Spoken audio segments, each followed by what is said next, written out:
I'm Barry Trammell, and I have some advice for athletes. Stay off of Twitter. Yeah, the stupidity that we see on Twitter, it might be good to ban it for some athletes out there. From the Opoco Studios in Oklahoma City, you're watching The Press Row. I'm Jenny Carlson. Press Row is sponsored by Dunkin' Donuts. Barry, we saw this play out nationally after the Bears game the other day.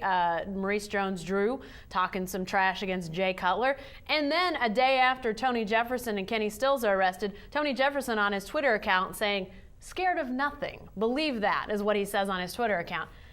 Come on now.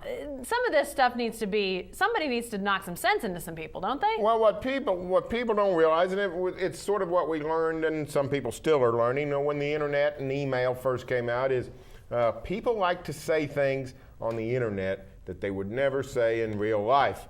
For instance, young Tony Jefferson, you're scared of nothing. I know of a coach who will put that to the test. His name is Jerry Schmidt. He will see how much you're scared of getting in trouble. Jerry Schmidt, no doubt, will be called in to handle some of the disciplinary actions. But here's the deal. Quit saying things you wouldn't say to somebody's face. Maurice Jones-Drew calling out Jay Cutler. Nobody liked Jay Cutler's body language against the Packers yesterday, sitting there on the bench, sort of detached from his team. But this is a guy that's a diabetic and plays quarterback in the National Football League and has had quite a bit of success, has never run scared from a team, has always stood tall when he's needed to. For an opposing player to call him out and say, you're not very tough, I think it's totally uncalled for. Well, and especially because Maurice Jones-Drew was doing it from home.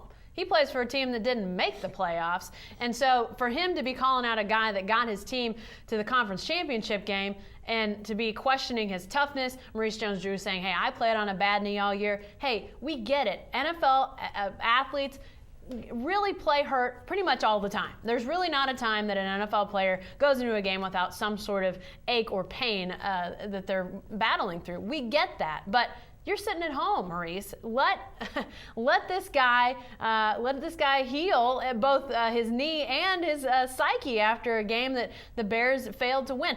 It was really, to me, classless, Barry. But you talk about this Tony Jefferson thing. This could be something that when the police or the prosecutors or whoever gets involved with this case involving him and Kenny Stills, they could use some of this stuff. Yeah, it's just a poor decision to get on Twitter and throw out your personal business. I think you're going to see more and more college coaches try to ban their athletes from Twitter because for the last 20 years, the one thing we've seen in college athletics is more and more protection of the athletes, less and less availability to the media to say the wrong thing or talk out of school. Twitter has opened that up to unable to, schools aren't able to police this at all. Now it's just a wide open frontier. And I think we're going to see schools try to rein that back in and figure out a way to keep their players from embarrassing themselves on Twitter. Well, we saw OU have to suspend Jazz Reynolds during the season after he made some very insensitive comments after a shooting down on the Texas campus. They then had to suspend him. He didn't play again for the Sooners during the season. Now, the Tony Jefferson-Kenny Stills situation as it relates to what happened in the early hours of Saturday morning, that's probably a one-game suspension based on what we've seen before with Bob Stoops. But who knows what he may do after seeing some of this stuff on Twitter. I don't know if this may be a longer suspension for Tony Jefferson.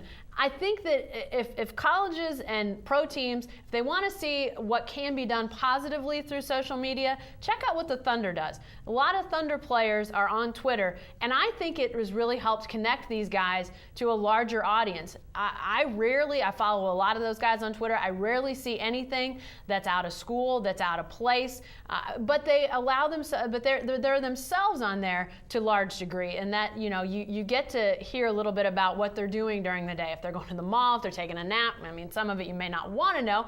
You get to hear a little bit about maybe what music they're listening to or what they do with their free time. To me, all that sort of thing is really interesting, and it helps connect because so often we've seen athletes be disconnected to fans. But there has to be a good way to do that without saying stuff on Twitter or Facebook or anywhere with social media that'll get you in trouble. Right now, Barry, we see a lot more of that than the other.